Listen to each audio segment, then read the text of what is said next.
쉼이 있는 시냇가 이슬람교회 예배 자리에 오신 분들 모두 환영하고, 또 방문하신 분들, 또 오늘 등록하신 분들 좀 이따 인사하겠지만 반갑습니다. 환영하고요.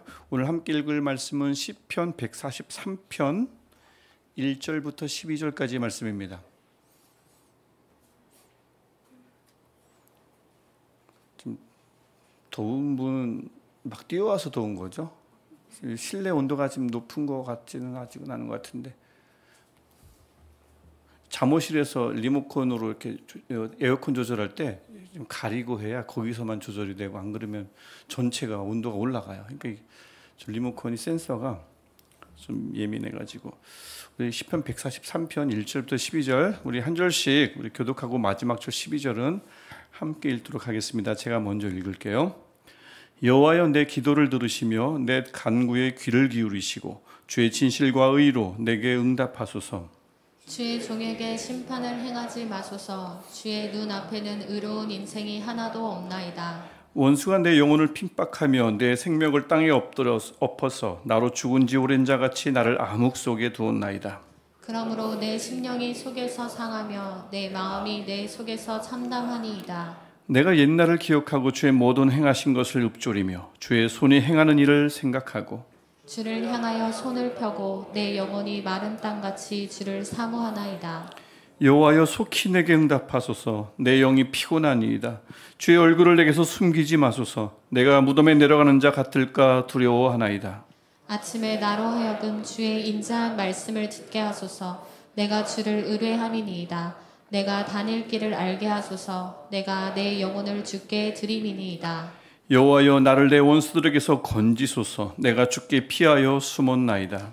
주는 나의 하나님이시니 나를 가르쳐 주의 뜻을 행하게 하소서. 주의 영은 선하시니 나를 공평한 땅에 인도하소서. 여호와여, 주의 이름을 위하여 나를 살리시고 주의 의로 내 영혼을 환난에서 끌어내소서. 주의 인자하심으로 나의 원수들을 끊으시고 내 영혼을 괴롭게 하는 자를 다 멸하소서. 나는 주의 종이니이다. 아멘. 지난 한 주도 이 무더위가 좀 도무지 가시질 않는데 고생 많으셨습니다. 이번 한 주도 또 계속 더울 거라고는 하는데, 조금 살짝 꺾인다고는 하지만 새벽 공기나 밤 공기가 그렇고 낮은 정말 다니기 너무 한 주간 더 어려울 것 같습니다. 건강 잘 지켜주시고요, 유의하시고 조심하시고, 특별히 감기 또 독감 여전히 유행하고 있다고 하니까 조심조심 잘 이렇게 좀 생활하셨으면 좋겠습니다. 지난주에 제가 이제 말씀 나눴던 것처럼 그리스도의 계보에 대해서 말씀을 나눴죠. 그리스도의 계보에 들어간다는 것, 즉 우리가 예수를 믿고 그리스도인이 된다는 뜻입니다. 그래서 예수 그리스도의 계보에 들어가면 당연히 인생이 바뀌죠. 우리의 운명이 죽음에서 생명으로, 사망에서 생명으로 바뀌기 때문에 바뀌는 겁니다. 미래가 바뀌면 당연히 현재가 바뀌죠. 미래가 바뀌는데 현재가 바뀌지 않을 리가 없습니다.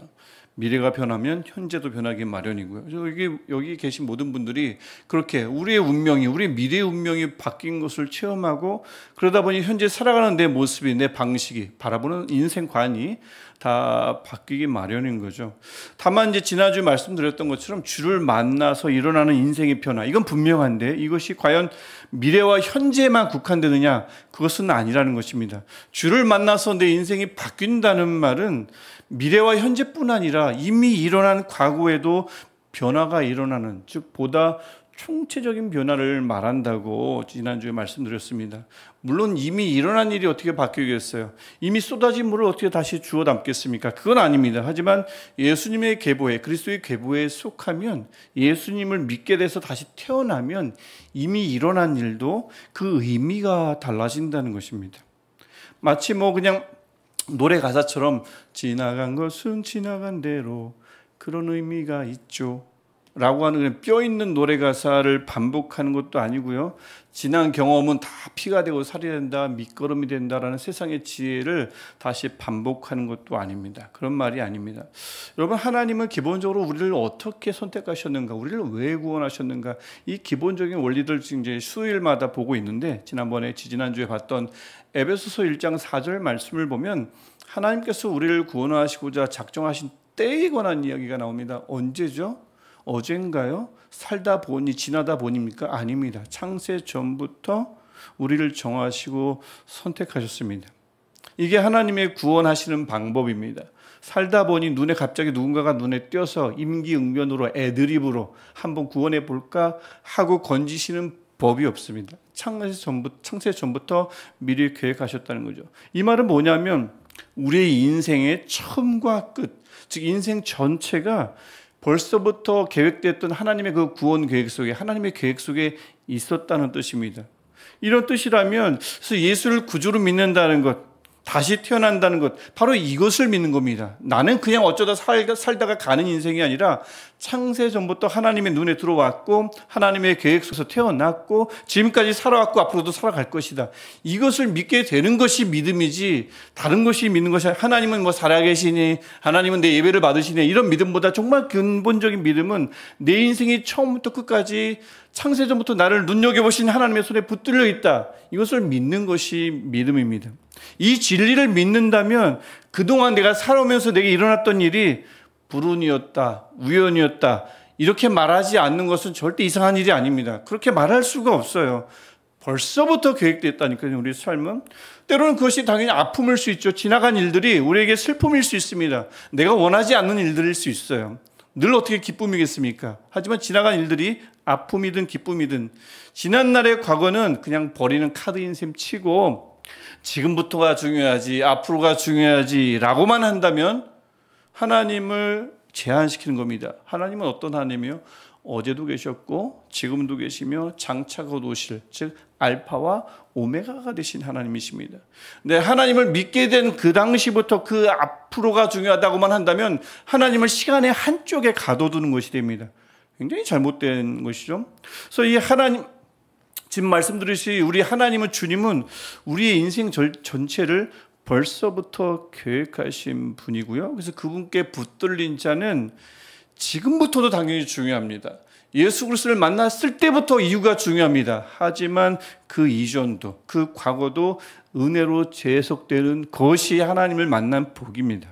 이것이 예수 그리스도의 계보 안에 있는 자마들만이 누릴 수 있는 은혜인 거죠. 이 총체적인 변화의 은혜가 주를 만난, 또 주를 예배하는 우리 모두에게 늘 풍성하기를 축복합니다.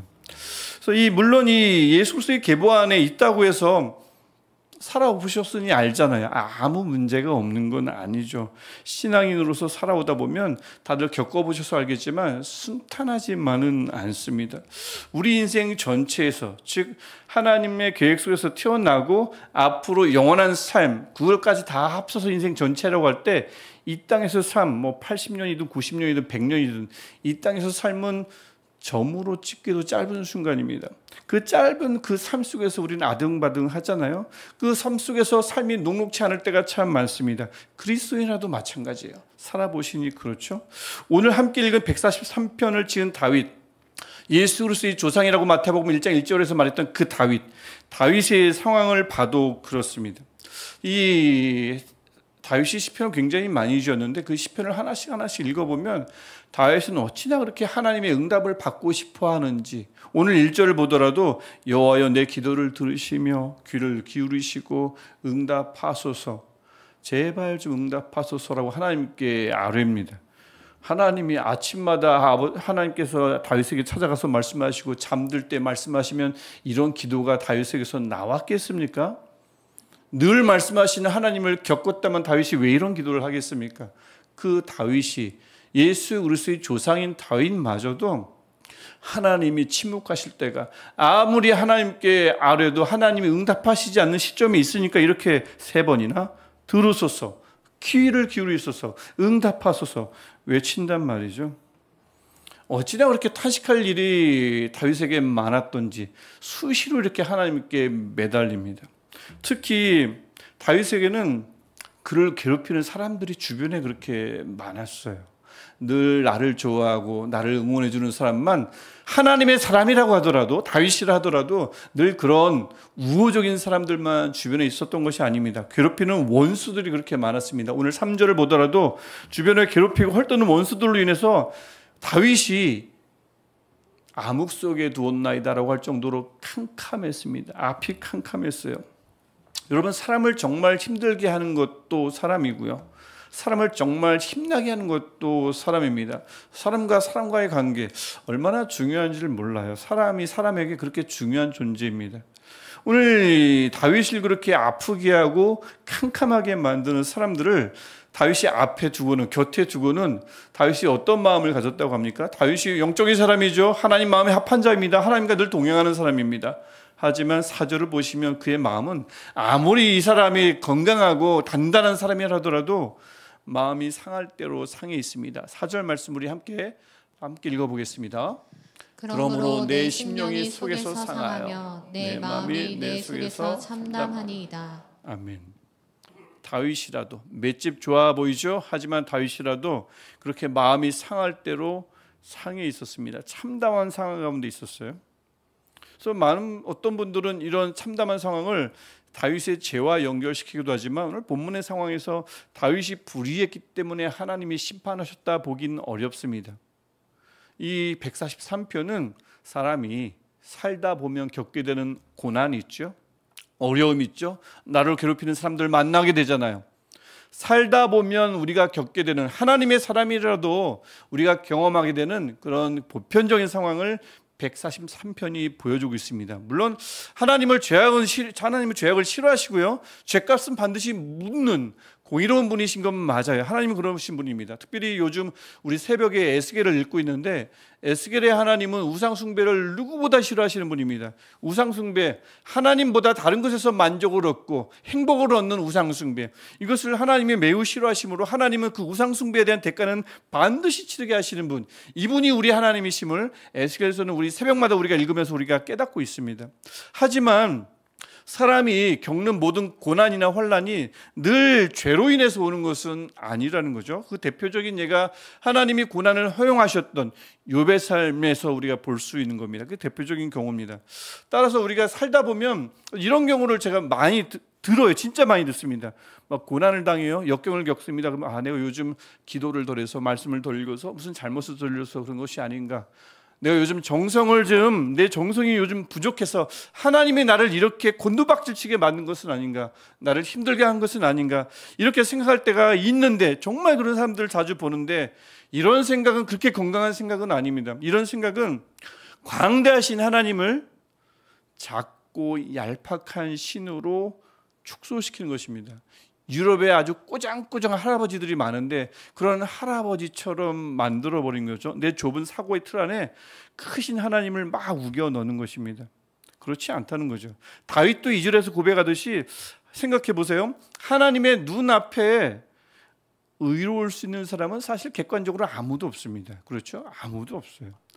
하나님이 그래서 정말 마음 먹고 그 의라는 잣대를 엄격하게 세우고는 잘못할 때마다 바로 형벌을 하고 징계하고 매를 휘두르면 그 앞에서 매에 맞지 않고 견딜 수 있는 자가 누가 있겠습니까? 늘 시퍼렇게 멍이 들어있을 게 뻔합니다. 하나님이 막 눈동자같이 보시면서 내 생각 하나하나를 다 지켜보시면서 실제는 그러시고 계신데 그때마다 어떻게 그런 생각을 하냐 하면서 때리고, 어떻게 그런 말을 하냐 하면서 때리고, 내 앞에서 어떻게 그런 말을, 생각을 할 수가 있는가라고 하면서 그렇게 하나님이 형벌을 가한다면 누가 그 앞에서 설 수 있겠습니까? 그분의 심판을 피할 수 있는 사람이, 그분 앞에 자신 있게 담대하게 예배할 수 있는 사람이 어디 있겠습니까? 그래서 하나님은 공의의 하나님이시기도 하지만, 잘못을 벌하시는 하나님이시기도 하지만, 잘못한 우리를 불쌍히 여겨주시는 긍휼의 하나님이시기도 합니다. 그래서 불쌍히 여겨주셔서, 처음부터가 그랬잖아요. 우리가 의로워서 의롭게 된 것이 아니잖아요. 의롭지 않지만 아직 죄인 되었을 때에 우리를 의롭다 여겨주신 거잖아요. 이런 하나님이 우리의 하나님이십니다. 제가 1부 때도 말씀드렸지만 저는 개인적으로 이제 스포츠를 좀 좋아하는 편입니다. 생긴 거는 운동 못하게 생겼다 싶지요? 하지만 운동을 굉장히 좋아하고 운동을 좀 잘하는 편입니다. 개인적으로 또 특별히 좋아하는 스포츠는 좀 도구를 가지고 하는 걸 다 좋아해요. 그래서 BBC가 열린 거예요. 좋아하니까.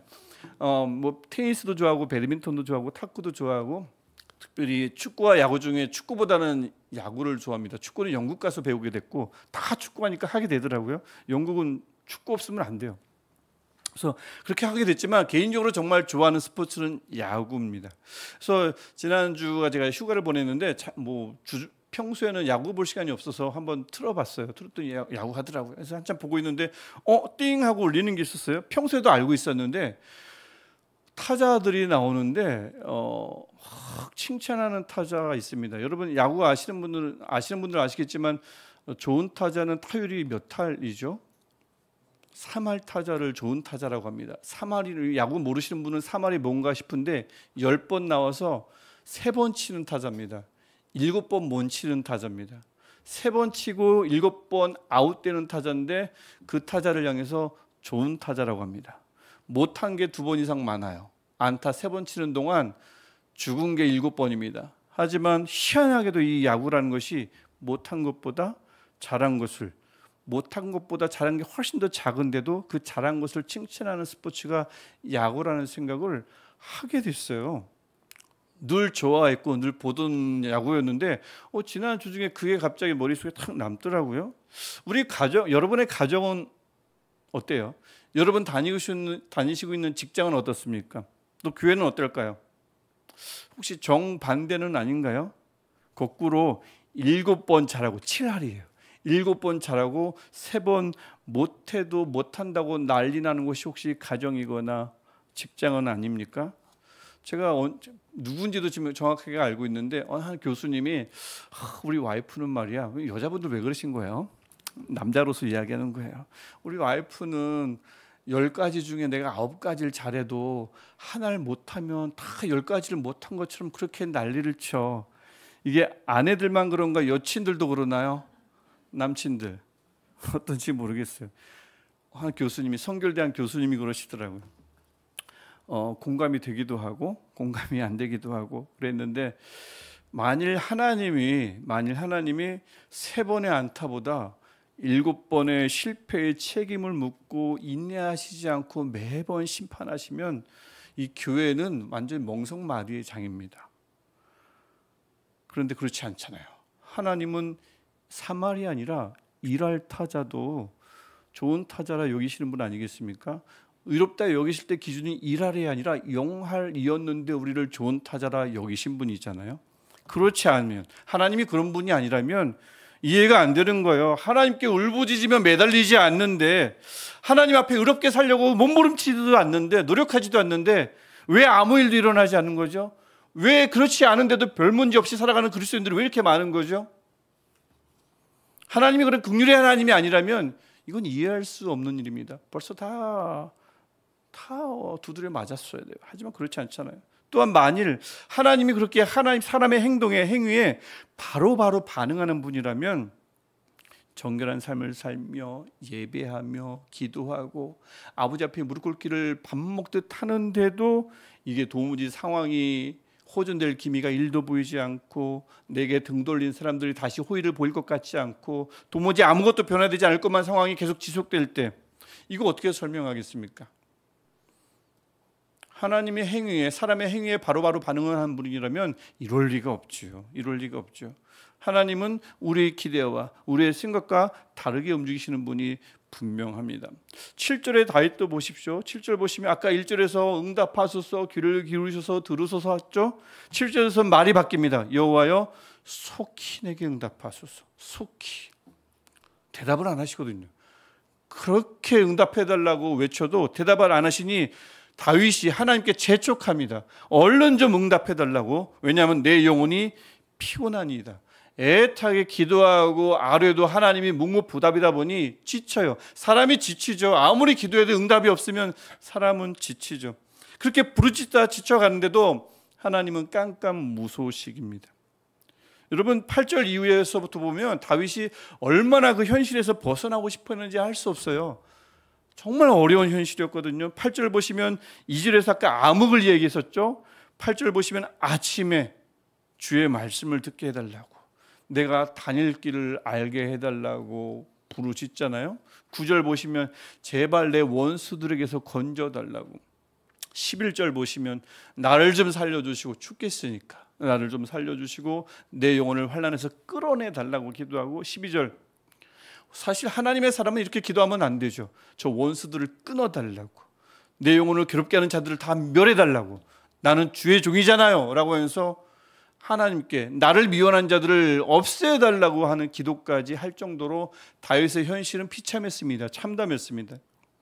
그러니까 143편을 가만히 보면 다윗은 1절부터 4절에서 내 기도에 귀 기울여 달라고, 응답해 달라고, 들어달라고, 지금 너무나 힘들다고, 참담한 상황이라고 말하고 있고, 7절부터 12절 보면 그래도 묵묵부답, 아무 답이 없으시니까 그 하나님께 제발 속히 좀 응답해 달라고, 얼른 꺼내 달라고, 그리고 저들은 제발 좀 없애 달라고, 죽여 달라고 이야기하는 구조가 시편 143편 구조입니다. 굉장히 인간적이죠. 그런데 시편 143편은 그렇게 끝나요. 하나님이 응답했다, 하나님이 다윗을 건져주었다, 하나님이 기도에 귀 기울여 주셨다 라는 언급조차 한마디도 없이 그냥 끝납니다. 그렇게 다윗이 간구했는데, 그렇게 재촉까지 하면서 간구했는데 하나님이 들어주셨다는 말이 없단 말입니다. 다윗만 열심히 외치다가 그 열린 결말로 끝나는 것이 우리가 오늘 읽었던 시편 143편입니다. 결론을 맺어주지 않고 드라마가 끝나면 얼마나 답답해요? 막 드라마에 몰입하고 있는데 끝났어요. 예고가 없이 그냥 끝나버려요. 다음 주 예고. 얼마나 신경질 나요? 마치 그런 겁니다. 말씀 앞에 선 우리 그리스도인들을 정말 답답하게 만들 수 있는 시편이 143편입니다. 하나님은 들으셨는지, 하나님은 침묵하시는 건지, 부재하신 건지 모르게 만들잖아요. 그러다 보니까 때로는 이 143편만으로는 성이 안 차니까 하나님이 복을 주십니다, 하나님은 들어주십니다, 엎드리면 하나님께서 빛을 보여주십니다 라는 본문을 끌어다가 143편을 억지로 보완하려고 합니다. 가져다 놓는 거죠. 그래야 인간은, 사람은, 하나님 앞에 한번 엎드려 본 자들은 그래야 하나님이 주셨다라는 것을 봐야 직성이 풀리니까, 그래야 속 시원한 한 편의 드라마를 본 것 같으니까 그렇게 143편을 읽기도 합니다. 하지만 저는 그렇게 생각하지 않아요. 정말 그렇지는 않습니다. 건강한 성경 읽기가 아닙니다. 시편 143편이 이렇게 12절로 끝나는 이유가 있습니다. 시편 143편은 12절로 구성된 이 한 편의 시가 된 것, 한 편으로 이루어진 것 자체가 이미 완전체입니다. 이 말씀 하나만으로도 하나님의 심오한 뜻이 다 담겨 있어요. 우리가 원하는 결말이 없다고 해서 들으셨나 듣지 않으셨나, 복을 주셨나 주시지 않았나, 우리가 원하는 결말이 없다고 해서 어떤 시편이나 성경의 어떤 한 권이 묘한성이다라고 치부해선 안 되는 것이죠. 시편 143편은 12절로 구성된 완전체입니다. 1절부터 4절 나를 구해달라고 간절히 외치는 장면이 나오고, 7절부터 12절 그래도 하나님께서 응답하시지 않으니 지쳐간다고, 나 이제 얼른 응답해달라고, 저들은 없애달라고, 이러한 구절로 이루어져 있지만 제가 아직 다루지 않은 구절이 있죠. 1절과 4절, 7절과 12절 그 사이에 있는 5절과 6절입니다. 그 중심에, 시편 143편의 중심에 5절과 6절이 있습니다. 마치 햄버거 빵 사이에 맛있는 불고기 패티가 있는 것과 마찬가지인 거죠. 샌드위치와 마찬가지입니다. 그래서 5절에서 뭐라고 말씀하시죠? 5절 보시면 하나님이 행하신 모든 일을 기억하고 읊조리며 생각하는 다윗의 모습이 시편 143편의 중심에 있습니다. 중심이에요. 6절 보십시오. 주를 향하여 손을 펴고 내 영혼이 마른 땅같이 주를 사모하는 다윗의 모습이 중심에 있다고요. 마른 땅같이, 주님이 없으면 한순간도 살 수 없다는 절박함으로 주를 사모하는 다윗의 모습이 중심에 있는 것입니다. 이렇게 해서 시편 143편은 완전체입니다. 완전한 햄버거예요. 완전하죠? 그래서 이렇게 이 말씀을 통해서 시편 143편이 우리에게 말씀하고자 하는 것은, 고난이란, 삶의 역경이란 다윗에게도 찾아왔던 것처럼 누구에게나 찾아온다는 것입니다. 꼭 죄 때문에 그런 것 아니에요. 내 정성이 모자라서 그런 것 아닙니다. 내가 기도하지 않아서, 요즘 말씀을 더 읽었더니 삶이 꾸였네, 그런 걸 깨달으라고 우리에게 주시는 말씀이 아닙니다. 인간의 삶은 전체를 놓고 보면 점에 불과한 잠깐의 순간의 삶이지만 그 삶은 누구나 다 역경, 누구나 다 고난을 겪는다라고 우리에게 말씀하는 말씀이 시편 143편입니다. 인생이 다 그렇다고요.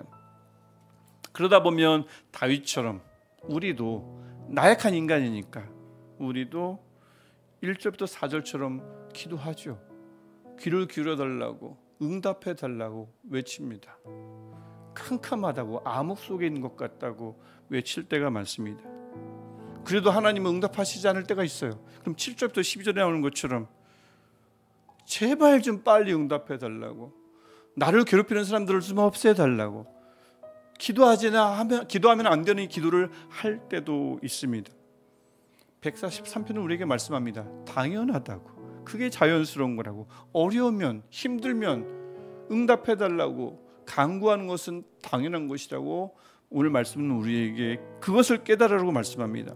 다만 당연한 거지만, 자연스러운 거지만 말씀의 중심을 보라는 것입니다. 시편 143편의 중심에는, 즉 완전하신 하나님의 시선의 중심에는 무엇이 있는가? 그 와중에, 그 어려운 와중에 하나님의 행하셨던 일을 모두 기억하는 다윗의 모습이 있었습니다. 그 시선의 중심에는 손을 펴서 하나님께 향하며 마른 땅같이 주를 사모하는 다윗의 모습이 그 중심의 5, 6절에 있었던 것입니다.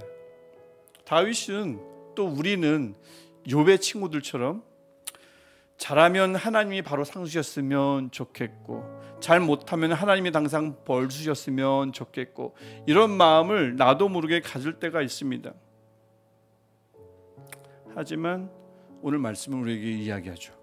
하나님은 그렇게 일하시는 분이 아니라고요. 특별히 143편의 하나님은 그렇게 일하시지 않는다고 우리에게 말씀합니다.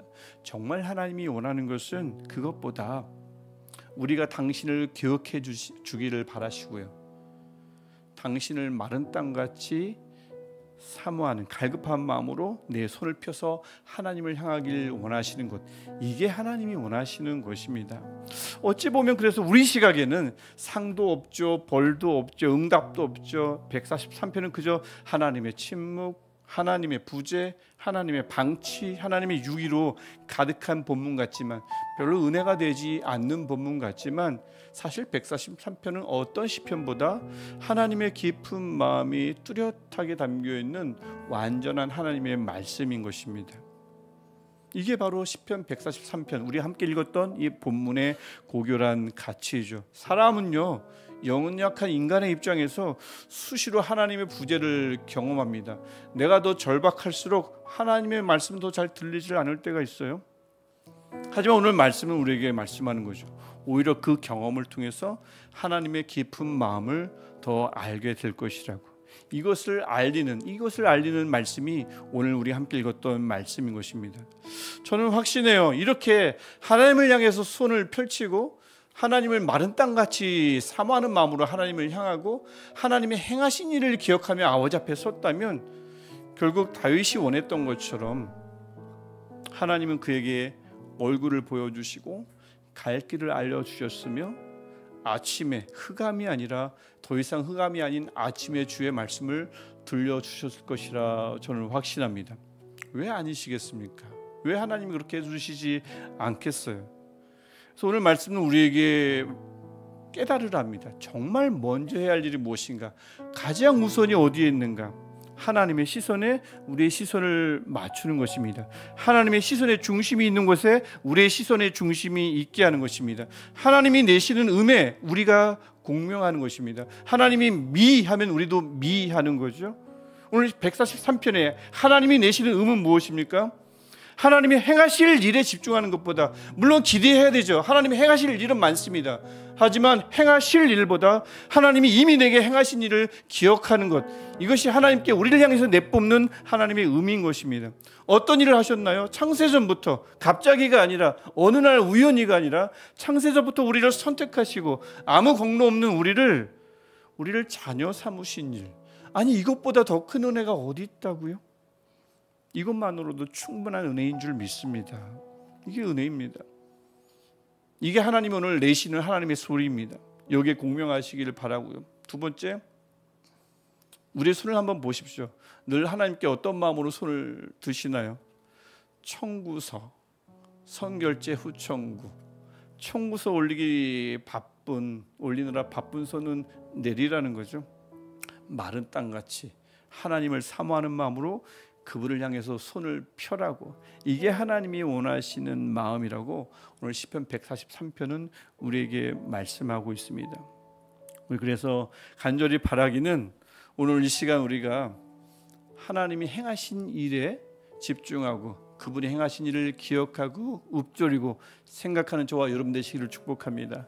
그다음에 우리 손을 펴는 손을 한번 보세요. 이게 왜 늘 아버지께 펴는지. 이 손을 마른 땅같이 하나님을 사모하는 마음으로 날마다 하나님을 향해서 손을 펼 때에 바라기는 그 하나님께서 결국 우리에게도 얼굴을 보여주시며 갈 길을 알려주시며 암흑을 지나 암흑과 같은 내 삶을 지나서 아침마다 주의 말씀을 하나님의 하나님의 은혜가 여러분의 삶, 우리 모두의 삶에 가득하기를 주님의 이름으로 축복합니다. 우리 같이 기도할 때에 하나님이 우리에게 행하신 일을 기억하고 생각하고 읊조리는 우리가 되게 하옵소서. 또 우리 손을 하나님을 향하여 펼치되 메마른 땅 같은 마음으로 하나님을 사모하는 우리가 되게 하옵소서. 우리 같이 이 마음으로 우리 할렐루야로 우리 하나님께 기도하겠습니다. 할렐루야. 하나님을 찬양하고